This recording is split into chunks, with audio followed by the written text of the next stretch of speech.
The meat of the matter is, how do I retain my battery health at 100% for a year or more?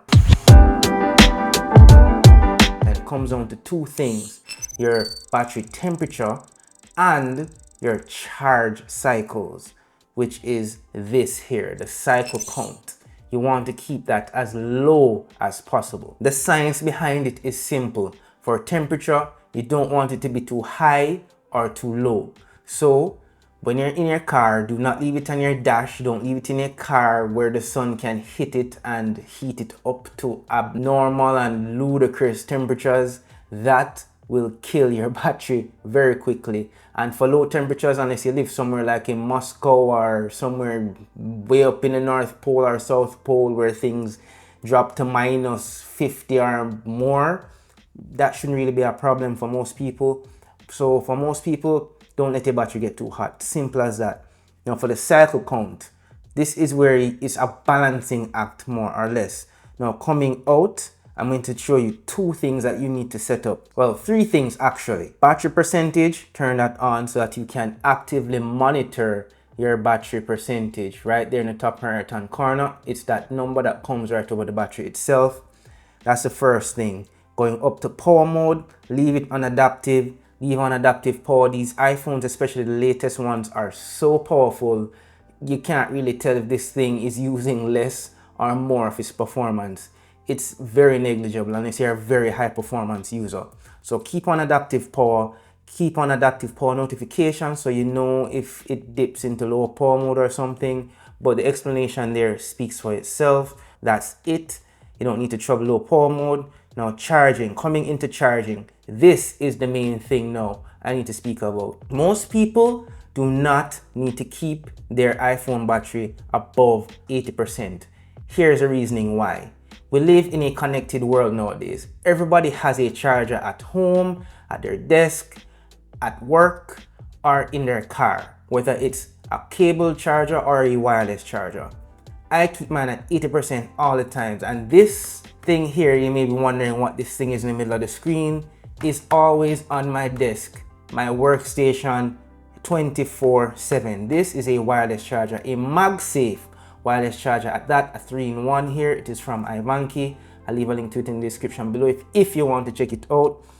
It has a 3-in-1 here. This is for the phone, a pad here where you could drop your AirPods on, or another phone, and your Apple Watch can go here. Now, my phone is constantly on this thing. I'm going to lock it. It's in that desk mode. I forgot what it's called right about now. I'll put the name on the screen. But yeah, very convenient setup here. I can change the widget to be anything I want. The date, the time. I could change the clock to be anything I want. You know, my photo albums or whatever, stocks. Yeah, same thing over here. Calendar, notifications, temperature, whatever you want it to be. So very convenient setup here already. Also, this trickle charges my phone, so it is constantly charging. Now, when it hits 80%, it stops. So it does not overcharge the phone. It does not let it rise to abnormal temperatures. It keeps it in that band of 80%. So no matter what, when I'm working, it's here, it's doing its thing, it's telling me the time, it's giving me reminders, notifications, doing its thing right there. And at the same time, keeping my battery topped up perfectly at 80%. I go about my day, I hop in a car, it's charging. If I'm going to work, it's charging at my desk, and it's here connected as well. It never goes beyond 80% because it is known that you should never charge your phone to 100% at all times, or below 20% or so at all times, as much as possible, because the math is for charge cycles is how many times your phone takes to go from 0 to 100%. So this is what you care about in battery health, your cycle count. Right now mine is at 204 cycle counts after about 8 months. Got this one in January. It's at 204. Alright peeps, back up. There's a bit of calculation here to consider. Now when it comes down to the cycle count, as I mentioned before, it's the amount of times that the phone charges from 0 to 100%. So this number here shows that my phone charged from 0 to 100% 211 times. Now, just to let you know the calculation for this, even if your phone charged from 20 to 80%, right? Because as I mentioned, you shouldn't let it drop below 20% as much as possible, or go above 80%, or even just don't go to 100% as much as possible.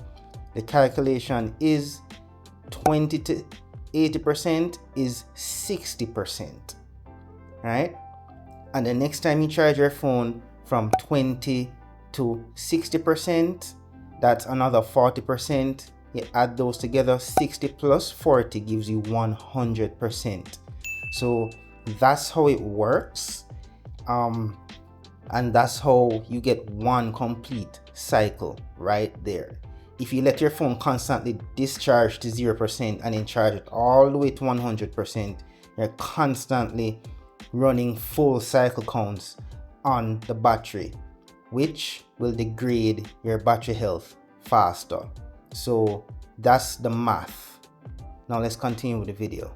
But just let you guys know, to get the most out of your phone, to keep it at 100% capacity as much as possible, do not let it charge beyond 80%. And in a pinch, you know, if you know that you're going to have a very long day, you're going to be going places where you don't have much charging options, yeah, you may want to put it to 100% for your own personal safety and peace of mind. Or 95% is even better, because it is not putting pressure on the battery when it is constantly at 100%.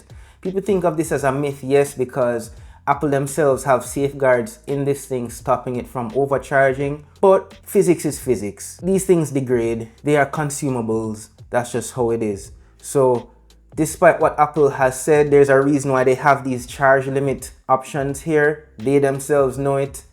Keep it from going to 100% at all times as much as possible. And that's about it. So that's the secret. It's very simple. Keep your charge cycles as low as you possibly can, and don't let your phone get too hot. And that's it, peeps. The big three: temperature, charge cycles, and your battery percentage. And that's about it, peeps. A very simple way to maintain your maximum capacity on your iPhone at 100%. A very major selling point for people who tend to resell their phones when they're upgrading, to let them last as long as possible and to keep your battery performance for as long as possible if you intend to keep these things for a very, very long time, which I do recommend that you do. These things nowadays can last you for years before upgrading.